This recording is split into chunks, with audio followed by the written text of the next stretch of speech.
photography. I've been doing photography for many years, and I basically photograph black people, right, in the community. I was gifted a camera many years ago. My brother gave me a camera. I used to paint before, and then I was going to take photographing to find images to paint, and then I really got captured. I was captivated by the camera, and then I started to photograph my community, the festivals, events, and that's how I basically got into it. Then I started to focus on authors of the African diaspora. That was happened because I worked I used to hang out at a Nkuru bookstore back in the days in the 90s, and that's because I had a boyfriend there, so I was always there. So I ended up photographing for the book signings they had, which included Walter Mosley, Elin Harris, Terry McMillan, all these people, because the Barnes & Nobles were really there for them. You know, black bookstores were there for black writers, and so that was their place they used to go to. And then from then I met someone from QBR, the Black Literary Magazine, and I was their photographer for a few years, and then I really got into the link photographing a lot of authors. So I have a wealth of images of black writers from the 90s, and then I stopped photographing authors when I left QBR. And then I did a show, collaborated with the Medgar Evers National Black Writers Conference, and did an exhibit called Dripping Ink. And then after a while, I did a few shows with them, and then I linked up with another black publication, literary publication, and then I started photographing authors again. But and during that time, I've been photographing everything. I continued after I stopped really focusing on black writers. I started to just focus on the community again, and festivals and whatever, concerts. I even got paid for my jobs and stuff like that. So and I've been doing shows. I started doing shows, getting a grant to do a series called Provocateurs, where I've invited other authors to join me to tell our story. And it's been in Medgar Evers College, and I try to, and it's a place, it's in a library where it has a massive number of people seeing these images, which is important to me, because it's important that we inspire our youth, those that are being educated, to understand where we're coming from, and it's through our images that we can do this. Also, there's those images where I hope that they inspire our youth to people in general. It doesn't have to be our youth, but to inspire to create stories, or to find an interest in something that they may want to kind of keep moving on. So that's what I hope to do with my photography. Yeah, actually being a painter actually helped me, because I was taking classes at Art Student Union, Art Student League, and also at Cooper Union, a few classes on color and Student Union images of movement. And so it's important that my images, move when I photograph. So I try to, make sure that I don't like to crop my images. I just like to capture whatever. If I have a lens that forces me to crop, then I have to try to crop. If I'm working with a lens that's not doing what I want, or if I can't get close enough. But art helps me with color and with movement. I found that art helped me a great deal with that. The first photographer that really influenced me highly was Gordon Parks. I went to see a show at, I used to work in Rockefeller Center, and one day I was on Fifth Avenue, the library, the big huge library, and there was a big show. I just saw this big huge image of a Muslim woman, I think in one of its Muslim pieces, and I went in there, and then my brother, I had a camera at that time. I think that's when I really was like, I want to document like what he was doing. I want, like how we look at James Vandersee's images, how we look at, there's Marvin and Smith, the Smith brothers, right? And how we look at all the Dorothea, Lang, images where they tell us a story, of the past. from what I'm seeing, actually nothing much has changed. But which is something that needs to be seen still. I think so. I love Brooklyn because it embraced it opened a lot of doors for me, and because I was coming from like London, didn't feel like I belonged there because of the racism that was there, and living in and going to Jamaica, they look at you as like a Brit. You don't really identify as being a Brit, and then you go to Brooklyn, everybody's an immigrant, so I was home. So that's my home in my heart, is Brooklyn. I would say New York, but really and truly it's Brooklyn. I want to continue to start putting together group shows. I like working with groups. I like being part of a group, putting up our images. One of the things I really want to do is do something about Afro-punk thing. Yeah, because I'm coming from England, and I used to kind of be in the punk scene. I didn't dress it. It was something when I came to America and went to college. I couldn't relate to the African Americans because they didn't really, at that time, we're talking about 80s, they didn't relate to my Caribbean side, which was like, damn, But and then the preppies, they were too white, and then I ended up with the subcultures, and the punk rock scene was more something that I could relate to. And it's kind of lonely when you're a black kid, and you go into these punk shows. It's not like I like the punk show, I just love the energy. And so Afro-punk to me is something close to me.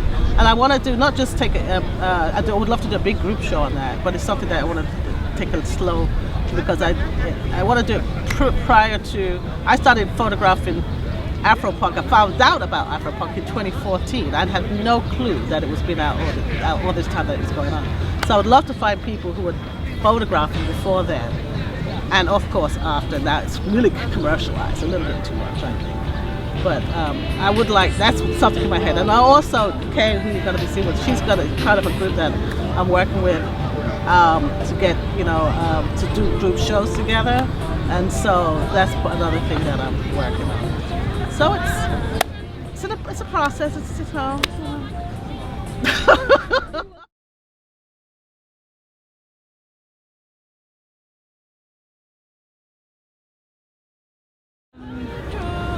Yeah, when I first got a hold of the camera, I tried like fashion, because I knew some people in the fashion industry, but that really wasn't my thing.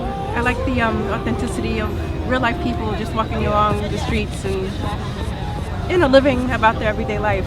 So I didn't really fully get into photography until I moved to Bed-Stuy, which is when I documented just the kind of cultural exchange of Bed-Stuy, Brooklyn. Yeah, when I did study it. I went to school for graphic design, so I did take a course in photography, and I learned how to develop film in the darkroom and everything.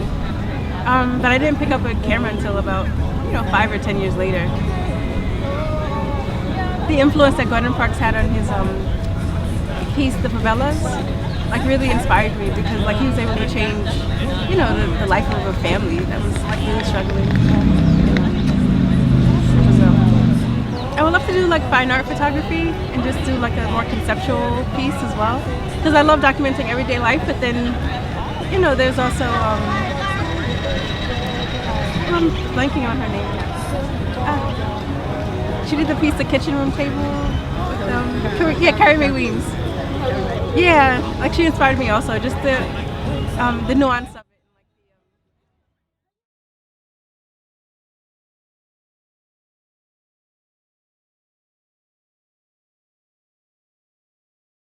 My name is Mel Wright, and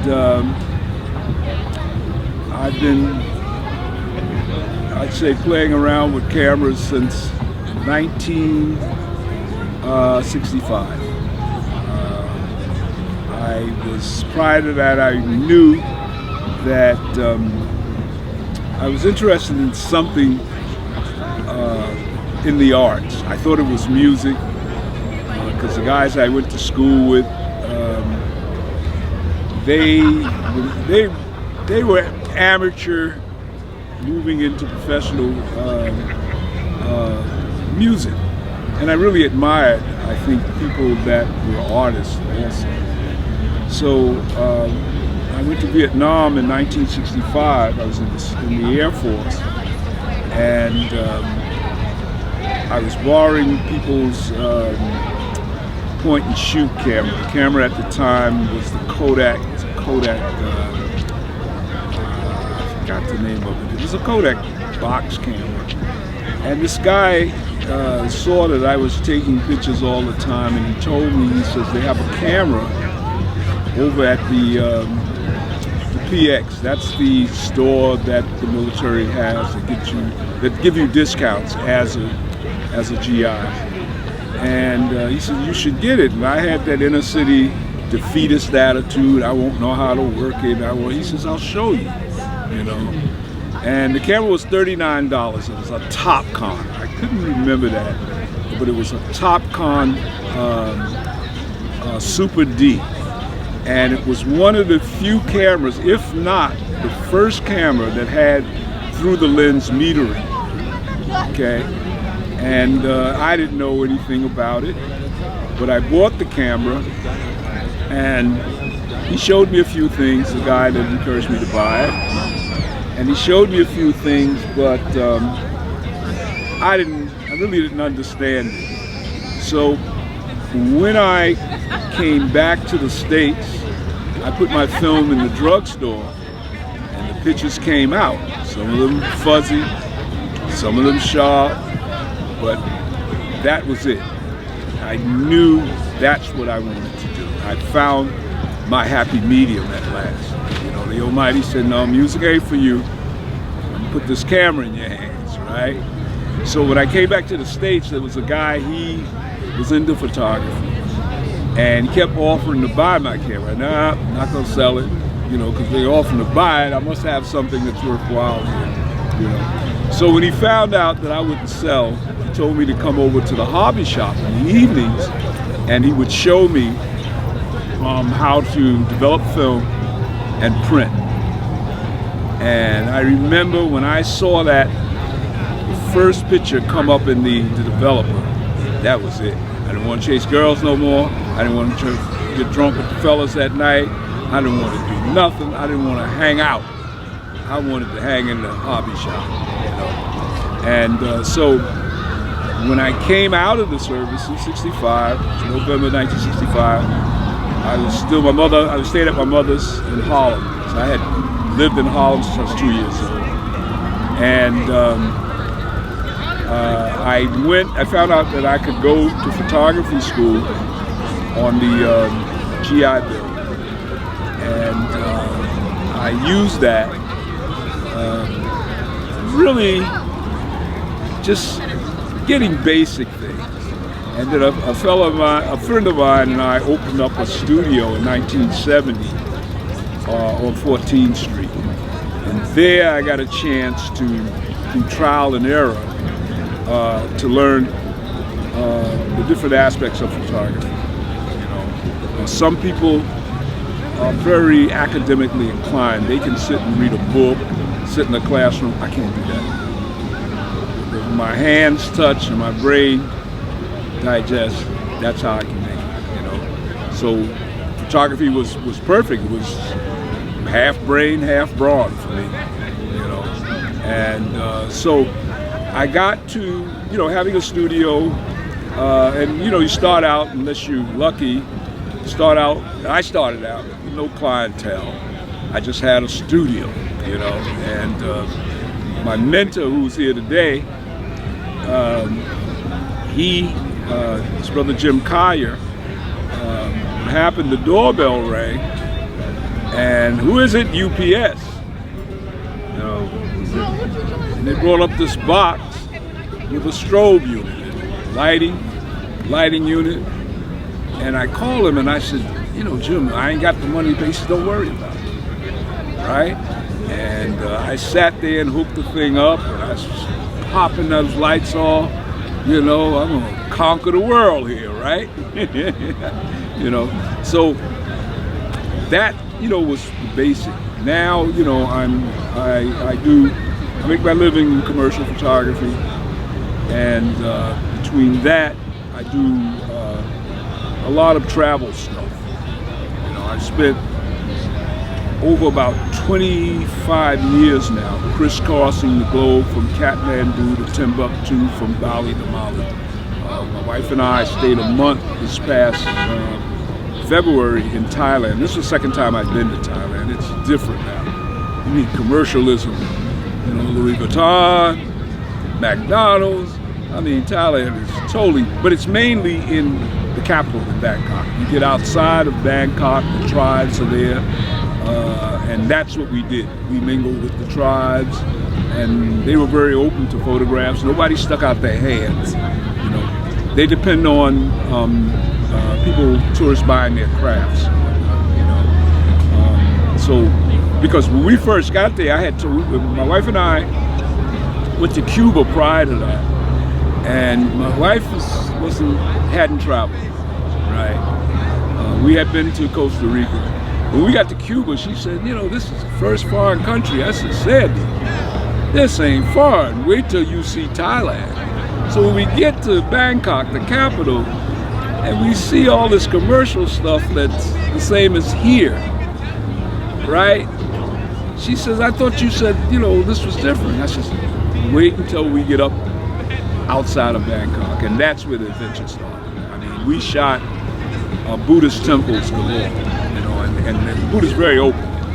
You just take your shoes off. There's only 2 that had no women allowed, which I was surprised. Only 2. The others, beautiful, huge Buddhas of any height you could imagine, any color you could imagine, and just dynamic, And so we spent our time shooting basically the temples and the tribes, and it worked out really well. So we intend to, come January of 2020, we intend to go to Guatemala, because they have a bunch of colorful tribes there, And I was talking to a couple of guys here who had been to Guatemala, and they said it was very interesting. What I read it is. For me, the country was Nepal, Kathmandu. I thought that I had stepped back into the 16th century. Kathmandu, India, the cosmopolitan Kathmandu. I mean, I walked around with my mouth open all the time. Barely slept because it was something happening 24/7 in Kathmandu. I mean, that festivals, for example, they had this festival called Tej, and it was at this temple called, I forgot the name, it wasn't Bhatnath, it was a temple, and you couldn't go on the side of the temple where the women were. It was a women's festival. They wore all red, so it was a sea of red, right? But from the opposite side, it was a river, the Bhatnath River, that flowed into the Ganges down in India. And from the side that I was on, with the lens I had, I could photograph from that side. And it was incredible. And then they started singing, and the voices just filled up the valley. I mean, that was just one. And then I happened to be there into August and September, where they bring out once a year the Kamari, this child chosen as a sacred deity, and they pull her through the streets in these wooden chariots, and people are throwing money. This was all my movie adventures I saw here in theaters in Harlem when I was a kid. It was everything come true. I mean, Kathmandu was just awesome, And I went crazy this year, So that, to me, was the country. That, Peru, and Bali. Lord, Bali looked like they flew the land in on a plane. Looked like they flew the rice paddies. It looked like they flew them in on a plane and put them on the island. Beautiful. I mean, the architecture of the rice paddies is incredible. Working on a project now called Eccentric People, and it's coming along fine. It's people, the basis is people that don't adhere to the dictates of the current fashions, that on their everyday life, they create. And one of them just passed. Did you know Camille Billups? Oh, Camille was Space Ranger. She was out. She was out. Okay, I'll show it to you. Her and a few other people. I was walking in Union Square last Sunday, and I walked past this woman. Something said, "Why did you walk past?" And I ran back. She was it. I asked her first two questions. I said, "Do you dress like this all the time? I won't see you tomorrow in a Wall Street suit." She says, "No, this is right." So she's my next person, right? And a lot of the shots, I add my own things. Like I shot this photographer, and I ran into him in the street, and I said, "Hey, man, come to me. Just like don't take your shoes off. Don't everything, right?" And what I did, I took him by the magic of Photoshop. I took this black bird sailing out of his hand. Okay, the bird's like he let it go. Okay, and what happened, I had him hold his hand, but he did not have it exactly. So I took and photographed my assistant's hand and put it in and put the bird in, and you'd never know it. So that's my current project. I've been working on it for quite some time. I got the picture I did about 30 years ago. You familiar with Corinne Simpson? She did the black cameo. Okay. Matter of fact, a picture I did of her is hanging in the Afro Smithsonian, the Afro Museum on the 4th floor. John Pinder's views. How you doing, man? What's up now? I'm okay. So that's the current project. And after I showed some of the images in New Jersey about 3 years ago, but I'm not going to show any more until I get at least about 50 images. I've got about maybe 35 or 40. And again, it is people that you know them when you see them. You know, they ain't wearing, you know, they say where this is in this year, Panther fabric. No, they're into their own. Well, I think the challenge is for me is just to try to capture the things in life that are different. You know what I mean? Instead of, you know, the same old people hanging on the corner. No, different. Because especially here in New York, there's a lot of eccentric people. Very, very different. You know, and that's what I like to do. You know, I did a nice picture of this guy, and I don't say nice. This is nice. I like it. This guy I ran into in Jersey. And he had like what is those, the Scotch wear, those skirts? Yeah, he had that on. So I said, "You got any pictures of other stuff?" And he showed me some other. So when I went to photograph him, he wore this. I didn't quite make it. The last thing he put on, these space glasses and this thing, that was it. That was it. It's like one time I did a picture of Danny Simmons, Russell Simmons' brother. And we cut it down, that top. He got pissed and whatnot. He said, "I got one more and that's it." That last piece matched the paintings that were around him and his dog. He had this beautiful Afghan dog, everything.